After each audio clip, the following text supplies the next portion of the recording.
My name is Sylvia Monroe. I'm 34 years old, and last Christmas I learned that sometimes the person who laughs the loudest at your life is the one hiding the most. I had walked into my parents' house hoping for one peaceful dinner, one night where my daughters could eat mashed potatoes, open little gifts, and believe family meant warmth instead of judgment. That hope lasted about 12 minutes. My brother looked me up and down before I even took off my coat and asked if I had dressed for Christmas dinner or a grocery pickup. Everyone chuckled like it was harmless. Then he moved on to my job, calling it little laptop work. He mocked my husband for choosing a steady, honest career instead of chasing money. He even made a joke about my children growing up with my small-town ambition, and that was the moment my fork stopped halfway to my mouth. I felt my chest burn. I wanted to stand up, tell him exactly what I knew, and wipe that smug smile off his face right there in front of the tree. But under the table, my husband squeezed my hand and whispered, "Not yet." So I stayed quiet. I let my brother keep performing. I let him brag about the biggest deal of his career, the one he said would finally prove who the real success in the family was. Then I picked up my phone and made one call. I said less than 20 words. When I hung up, his phone rang almost instantly. He answered with that same arrogant grin, but within seconds, his face went pale. Before I tell you what happened after that call, tell me what Christmas feels like where you are right now. Is it peaceful, heavy, or the kind of quiet that says something is about to break? I used to think my family did not understand my work because it was complicated, but the older I got, the more I realized they never tried to understand it at all. To them, success had to be loud. It had to come with a truck in the driveway, a shirt with a company logo, a handshake in a framed photo, and stories impressive enough to repeat at church. My brother Grant had all of that. He owned a small construction company, or at least, that was how he described it. He wore polished boots that had never touched mud, carried blueprints he barely read, and talked about contracts like he was building half the state with his bare hands. My parents loved it. My mother Elaine posted pictures of him online with captions like "So proud of our hard-working son." My father Howard nodded whenever Grant talked about bids, permits, and suppliers, even when I knew he did not understand half of it. Because Grant sounded confident, everyone treated him like the family success story. I, on the other hand, worked from home. I ran a small contract review and compliance consulting business called Clearline Contract Review. It was not glamorous. I checked grant requirements, bond paperwork, subcontractor certifications, budgets, invoices, and public funding rules. My job was making sure organizations did not lose money because someone lied on a form, hid a missing license, or pushed a project through before the numbers made sense. It was quiet work, important work, the kind of work no one notices unless it is missing. And because I did it from a desk in the corner of my house, often with one of my daughters coloring beside me and laundry humming in the background, my family decided it was not real. My mother once called it my little paperwork thing. My father asked if I still planned to get back into the workforce when the girls were older. Grant liked to say I had turned being organized into a personality. I laughed it off for years because that was what I had been trained to do. Smile, let it pass, do not make the table uncomfortable. My husband Caleb understood though. Caleb was a high school vocational teacher. He taught woodworking, drafting, and basic home repair to teenagers, who often needed one steady adult more than another lecture. He came home with sawdust on his sleeves and patience in his voice. He did not need applause. That made Grant dislike him in a quiet way, because Caleb was everything Grant pretended to be: useful, calm, respected, and honest. We had two daughters, Iris and Mabel. Iris was 8, thoughtful and observant, the kind of child who noticed when adults used nice voices to say cruel things. Mabel was 5, bright and fearless, still young enough to believe Christmas made everyone kinder. I wanted to protect that belief as long as I could. That was why I almost said no when my mother texted me 2 days before Christmas. Dinner at 6 sharp. Your brother has wonderful news. Bring something nice. That last part meant she did not trust me to dress correctly, cook correctly, or show up correctly. Caleb read it over my shoulder and said, "We do not have to go." But we both knew it was not that simple. If we skipped Christmas dinner, my mother would turn it into a tragedy. Grant would say I was jealous. My father would ask why I always had to be difficult. So we went. Before we left, Caleb found me in the hallway holding 2 sweaters, trying to choose the one that would get the fewest comments. He took them both from my hands, hung them up, and handed me the soft green one I actually liked. "Wear what makes you feel like yourself," he said. What he did not know yet was that Grant's wonderful news had already crossed my desk weeks earlier. A community renovation project called Ridgewater Civic Center had been flagged for additional review by a private trust. I had seen Grant's company in the file, Monroe Build Works. I had also seen inconsistencies that made my stomach drop. An expired bond letter. A subcontractor certification that looked copied from another project. Material estimates inflated just enough to seem like ambition instead of fraud. I had not wanted to believe it.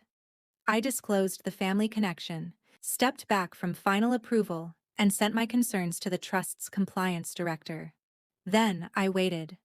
I only told Caleb the broadest version because I needed one person in that Christmas house to know why I might have to stay silent until the right moment. When we pulled into my parents' driveway, the windows glowed gold, the wreath was perfectly centered, and Grant's huge truck was parked across 2 spaces like even the pavement had to make room for him. Caleb turned off the engine and looked at me. "Remember," he said softly, "you do not owe anyone a performance." I nodded, but when I saw Grant through the front window laughing beside the tree, holding a glass like a man waiting for applause, I already knew this dinner was not going to be peaceful. The first insult came before my daughters even took off their coats. My mother opened the door with the kind of smile she used when she wanted a photo before anyone ruined the picture. She hugged the girls, kissed Caleb on the cheek, and looked me over from head to toe. "Oh, Sylvia," she said, "that sweater is very comfortable looking." Comfortable was her favorite word when she meant disappointing. I smiled anyway and handed her the pie we had brought. She glanced at it and said, "Store-bought crust?" "Homemade filling?" I said. She made a small sound like that was almost acceptable. From the living room, Grant called out, "Well, look who made it. The remote work queen herself." He was standing by the fireplace in a navy quarter zip, sleeves pushed up, watch shining, teeth too white. He lifted his glass toward me. "I was starting to worry you had a Zoom meeting with the laundry room." My father chuckled from his chair. My mother gave a laugh that pretended not to be a laugh. I felt Iris move closer to my side. Caleb rested a hand on her shoulder. "Merry Christmas, Grant," I said. He leaned back, smirking. "That is it? No speech about boundaries and emotional labor? I hear that is what people who work from home talk about all day." I told myself to breathe. It was Christmas. The girls were watching. During the family photo, my mother moved us around like furniture. Grant in the middle, of course. My father beside him. My mother on his other side. Caleb, the girls, and I were placed near the edge.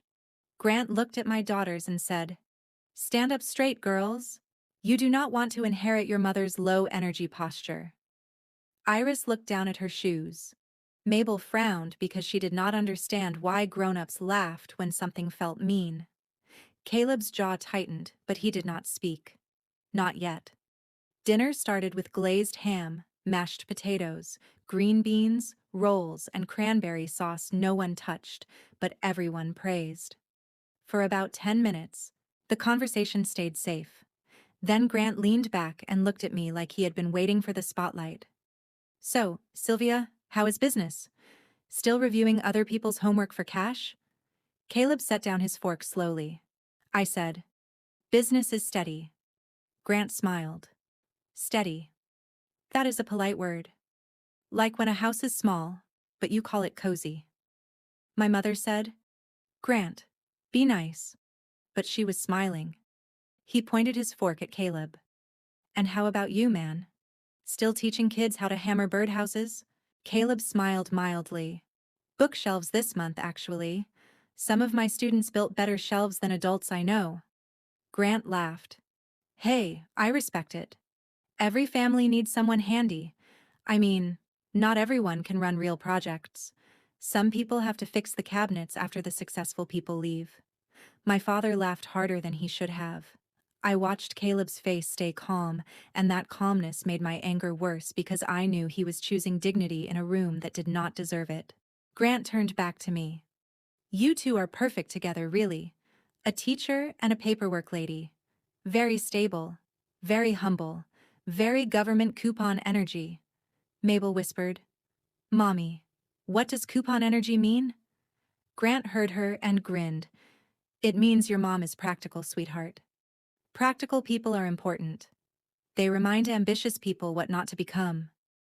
That was when my fork froze.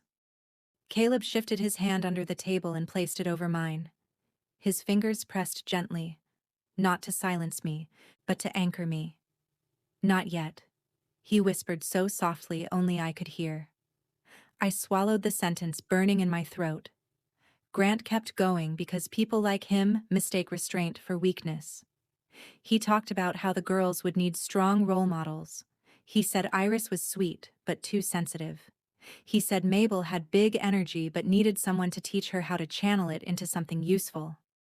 Then he looked directly at me and said, No offense, Sylvie, but you cannot raise winners if you spend your whole life avoiding the real world. The room went quiet, but not quiet enough.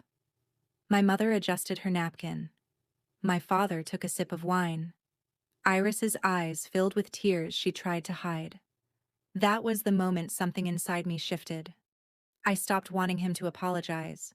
I stopped wanting my parents to defend me. I stopped wanting the room to suddenly become fair. I started wanting the truth to arrive at exactly the right second. My mother must have sensed the change in my face because she gave me that familiar warning look. Sylvia, she said, do not make Christmas tense. I looked at her. I am not the one making it tense. Grant laughed. See? This is what I mean. You always take everything personally. We are having fun. It is Christmas. My father nodded. Your brother is just joking. He works hard. Let him enjoy himself. Grant lifted his glass. Thank you, Dad. Finally, someone understands achievement. Then he turned back to me with the most satisfied smile I had ever seen. Actually, that reminds me. I was going to wait until dessert, but since we are talking about achievement, I have news. Big news. My mother's face brightened. My father sat up straighter. Grant waited until every eye was on him. Then he said, Monroe Buildworks is about to land the Ridgewater Civic Center renovation. Nearly $5 million. Biggest deal of my career.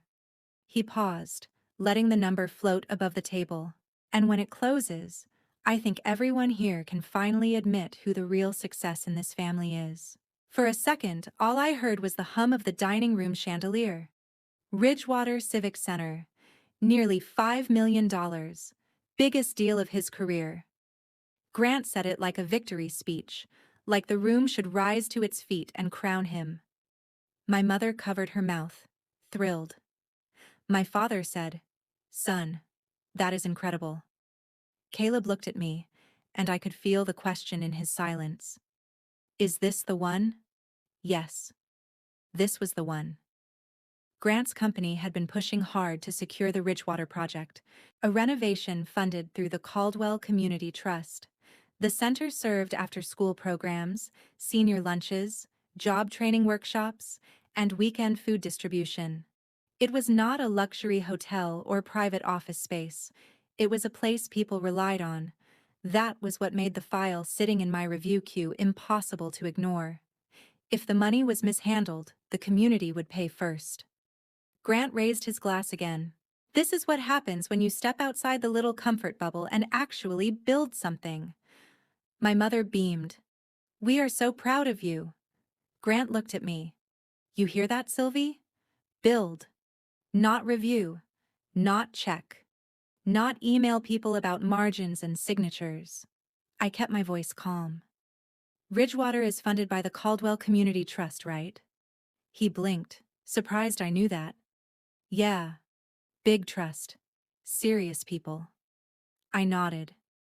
And Northline Mutual is backing your performance bond? His smile flickered. For half a second, I saw calculation behind his eyes. Then ego won. That is right. We have everything lined up. I asked. Greenroot Electrical is still your certified subcontractor? Grant snorted. Look at you trying to talk shop. Yes, Greenroot is listed. All the boxes are checked. That is what you people care about, right? Boxes? My father frowned slightly, but Grant was enjoying himself too much to notice. I said, You are sure about that? He spread his hands. Sylvia, I know you think paperwork is the whole world, but in construction, things move. Certifications, bonds, subcontractors, numbers. It is all part of the game. People like you slow down progress because one document has not caught up yet. My mother gave a nervous little laugh. Maybe this is not dinner conversation. Grant ignored her. No, it is good for her to hear this. The real world is not as neat as her spreadsheets.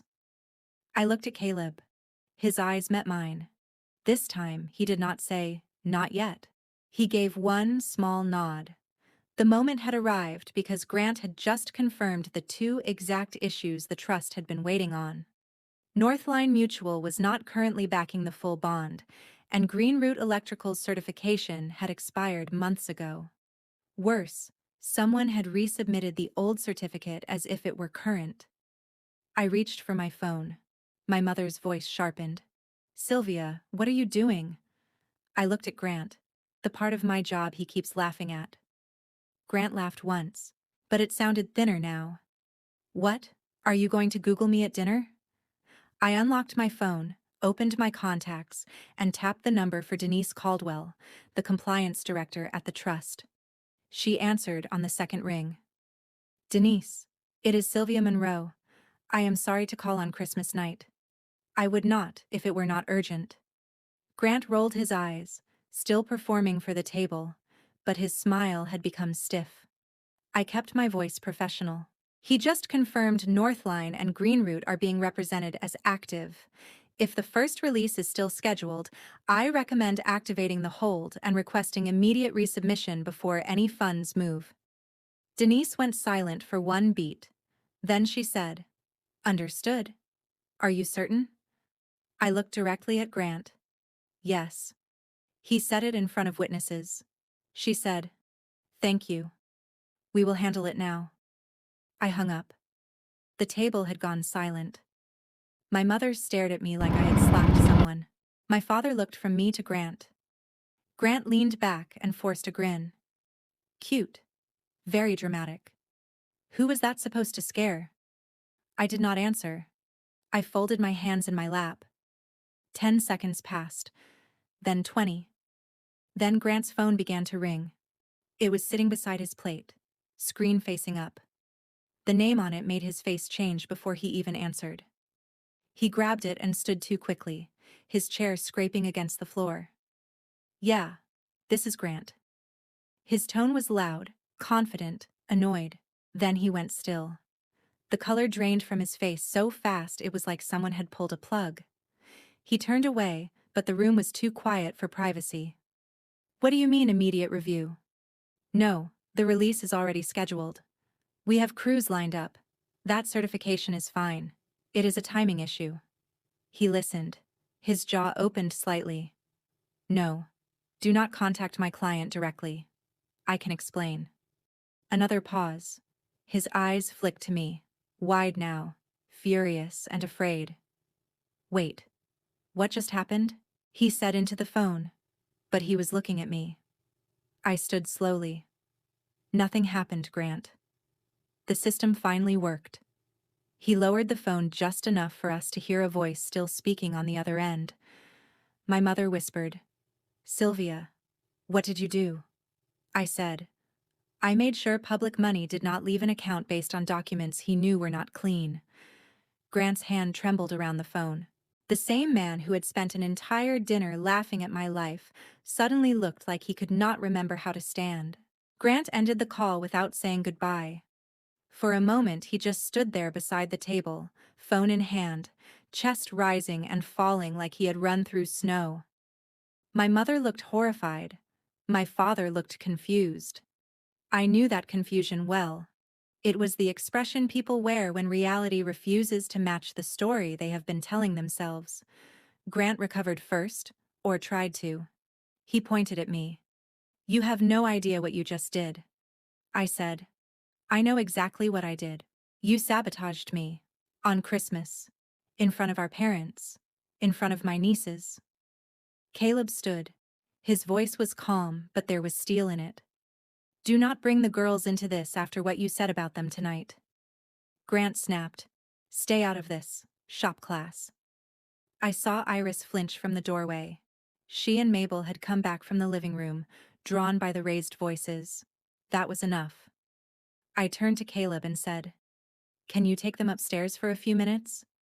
He nodded immediately. Iris looked at me with worried eyes. "Mommy?" I knelt beside her and touched her cheek. "Everything is okay. Sometimes grown-ups have to tell the truth, even when other grown-ups do not like hearing it." Caleb took both girls upstairs. When their footsteps disappeared, I turned back to the table. Grant was pacing now. My mother had one hand pressed to her necklace. My father looked at me with the first real attention he had given me all night. I said, "I was contracted to review the Ridgewater Civic Center renovation file 3 weeks ago. I disclosed the family connection as soon as I saw Monroe Buildworks listed. I stepped back from final approval, but before I did, I flagged 3 issues." Grant laughed harshly. "Oh, here we go. The little paperwork queen has a speech." I ignored him. First, the performance bond listed in the file was not active for the amount stated. Second, Green Root Electrical was submitted as a certified subcontractor, but their certification expired months ago. Third, several materials estimates were inflated beyond normal market variance, and the supporting invoices did not match supplier records. My father said slowly, "Grant?" Grant threw up his hands. "This is how projects work. Numbers change. Paperwork catches up. Sylvia does not know anything about construction." I said, "I do not need to pour concrete to recognize a false document." His face hardened. "You are making it sound criminal." I said, "I am making it sound accurate." My mother finally spoke. "Maybe it is just a misunderstanding. Maybe his office sent the wrong version." Her voice was pleading, not with me, but with the image of Grant she was trying to keep alive. I looked at her gently, even though I did not feel gentle. One wrong date is a mistake. One missing signature is a mistake. A pattern of expired documents, inflated numbers, and pressure to release funds before New Year is not a mistake. Grant slammed his hand on the table. "You always hated that I was doing better than you. That is what this is. You could not stand one night where everyone was proud of me." I almost laughed because the accusation was so familiar. People like Grant always think accountability is jealousy wearing a disguise. I said, "You spent this entire dinner mocking my career, my husband, and my children." I still did not call Denise because of that. I called her because you confirmed, in front of everyone, that the exact documents under review were still being represented as valid. Grant's mouth opened, but no words came out. I reached into my bag and pulled out a folder. I had not planned to use it that night, but something in me knew Grant would not resist bragging. I laid 3 pages on the table. The first was the bond letter with the coverage amount highlighted. The second was the expired Green Root certification. The third was an email chain where Grant's project coordinator wrote, "We should wait for updated certification before the release request," and Grant replied, "Send what we have. We can clean it up after funds clear." My mother looked away after reading that line. My father picked up the page and read it twice. His hand shook slightly. Grant said. That is taken out of context. I asked, what is the context that makes it honest? He stared at me. For the first time all night, he had no joke ready, no insult, no loud laugh to fill the space. My father's voice came out low. Grant, is this true? Grant turned on him. Dad, come on. You know how business is. My father said, that is not an answer. Grant looked at my mother, but she did not rescue him. She kept staring at the tablecloth like she had just noticed a stain that had always been there. The Christmas tree lights blinked softly behind us, cheerful and absurd. I realized then that my anger had changed shape. It was no longer hot. It was clear. I was not trying to humiliate Grant. He had handled that himself. I was making sure no one in that room could pretend they had not seen the truth. Grant whispered, "You ruined everything." I said, "No. I stopped you from ruining something that belonged to people who trusted you." My father sat back. My mother's eyes filled with tears, though I was not sure if they were for me, for Grant, or for the family picture cracking in her hands. Grant grabbed his coat. He looked at me one last time, hatred burning through his embarrassment. "You are going to regret this." I shook my head. "I have regretted staying quiet for years. I am done with that." We left before dessert. My mother followed us to the front door, twisting her hands, saying my name like she wanted me to fix something without asking Grant to admit he broke it. "Sylvia, please. It is Christmas." I helped Mabel into her coat. "I know what day it is, Mom. That is why I am taking my children home before they learn that family means sitting politely while someone humiliates you." She flinched as if I had raised my voice, but I had not. That made it worse for her. Caleb carried the leftover pie because even in the middle of family collapse, he was the kind of man who remembered we brought a dish. Iris was quiet in the car. Mabel fell asleep before we reached the end of the street, her cheek pressed against her stuffed reindeer. For several minutes, only the heater and the tires on wet pavement made noise. Then Iris asked, "Was Uncle Grant mean because he was scared?" I looked back at her in the dim glow from the dashboard. "Maybe," I said. "Sometimes people make fun of others because they are afraid someone will notice what they are hiding." Iris thought about that. "But that does not make it okay." "No, sweetheart. It does not." Caleb reached over and took my hand. This time, there was no, not yet. There was only now. We got home, changed into pajamas, made hot chocolate, and watched half of an old Christmas movie even though no one was really paying attention. After the girls went to bed, I sat at the kitchen table and cried for the first time that night. Not because I regretted the call. I cried because standing up for yourself can still hurt, especially when you waited years for someone else to do it first. Caleb sat beside me and said, "I am proud of you." The next morning, my mother texted, "Christmas was ruined. That was all. Not, are you okay?" Not, "I am sorry he spoke to you that way." Just, Christmas was ruined. I stared at the message for a long time. Then I put the phone face down and made pancakes with my daughters. Around noon, Grant began sending messages. Long ones, angry ones. He called me vindictive. He said I had embarrassed the family. He said I had destroyed his reputation because I could not handle a few jokes. I did not answer until the third message. Then I wrote one sentence. "I did not destroy your name. I stopped you from using it to hurt other people." After that, I muted him. Over the next week, the truth moved faster than family gossip could reshape it. The Caldwell Community Trust placed the Ridgewater project under formal review. The first payment was frozen. Northline Mutual confirmed they had not approved the bond amount listed in the bid package. Greenroot Electrical released a statement saying they were not currently certified for that type of public renovation work and had not authorized the submitted document. An independent auditor was assigned. Grant's largest supplier tightened his credit terms. 2 subcontractors pulled out. Monroe Buildworks did not collapse overnight, but it started bleeding the moment the illusion broke. My father called 3 days after Christmas. I almost did not answer. When I did, neither of us spoke for a few seconds. Finally, he said, "Your mother is upset." I said, "I know." He sighed. "Grant is in a lot of trouble." I said, "I know that too." Another pause. Then he said something I had never heard from him before. "Did we miss something with you?" I looked across the kitchen at Iris and Mabel building a crooked gingerbread house with Caleb.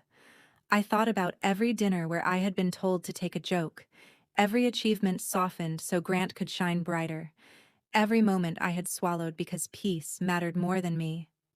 "Yes," I said. "You missed a lot." My father inhaled slowly. He did not apologize. Not then. But he did not defend Grant either. And in our family, that was almost historic. My mother took longer. She sent articles about forgiveness. She sent a photo from Christmas 3 years ago with the caption "Happier Times." She sent a message asking if I understood how hard this had been on her. I did not respond. Not because I wanted to punish her, but because I was learning that silence could be protection instead of surrender. Meanwhile, Grant's public image unraveled. He deleted half his social media posts. The truck disappeared from his driveway. A local business page removed an article calling him a rising construction leader. He was not arrested. He was not dragged away in handcuffs. Real life is rarely that cinematic. But he lost the Ridgewater deal, the promotion he had been bragging about, and the easy respect he had borrowed from other people's trust. By New Year's Eve, Caleb and I stayed home with the girls. We made soup, watched fireworks from the back porch, and let the girls bang wooden spoons against pots at midnight. It was not fancy. It would not have impressed Grant. But when Iris leaned against me and whispered, "This is a good family night," I realized I had spent years trying to earn a place at a table that had never been warmer than the one I already had. The final report came in late January. Monroe Buildworks had submitted outdated certification documents, overstated bond coverage, and failed to disclose subcontractor changes before requesting the first release of funds. The report did not call it intentional fraud, but the consequences were heavy enough. Grant lost the Ridgewater Civic Center renovation completely. His company was removed from the Caldwell Community Trust's preferred contractor list for a full year. 2 pending bids were paused. His bank reviewed his business credit line, and he had to sell the truck he loved parking across 2 spaces. My mother stopped posting about him online. For the first time in years, there were no proud family captions, no perfect son updates, no staged photos pretending everything was fine. In early February, my father called and asked if we would come over for Sunday dinner. I asked if Grant would be there. He said yes, then added, "I told him he owes you an apology." Caleb reminded me we did not have to go, but I chose to. Not because everything was healed, and not because I owed anyone another chance. I went because I wanted my daughters to see that boundaries do not always mean running away. Sometimes they mean walking into the room knowing exactly where the exit is. Grant looked different that night. No logo jacket, no expensive watch, no loud voice. He stood near the window with his hands in his pockets. Smaller somehow, though smaller is not the same thing as humble. After dinner, he cleared his throat and said, "Sylvia, I have been thinking about Christmas. Maybe I went too far." The old me would have accepted that just to end the discomfort, but Iris was watching me. So I said, "No. Maybe is what people say when they want forgiveness without responsibility. You used my marriage, my work, and my children as entertainment. You made my daughters watch their mother get laughed at, and you expected me to call that family." The room went silent.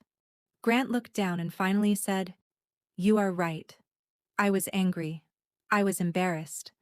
I hated that your boring little job turned out to matter more than all my big talk. I am sorry, Sylvia. Not for the deal. I am sorry for how I treated you." I did not forgive him instantly. Forgiveness is not a light switch, and some people only learn the language of apology after consequences teach it to them. But I accepted it as a first step. I told him if he ever spoke about Caleb or the girls that way again, we would leave. If he turned me into the family joke again, we would leave. My mother cried and said she only wanted peace. I told her, peace that requires one person to be humiliated is not peace. It is control. That was the real lesson.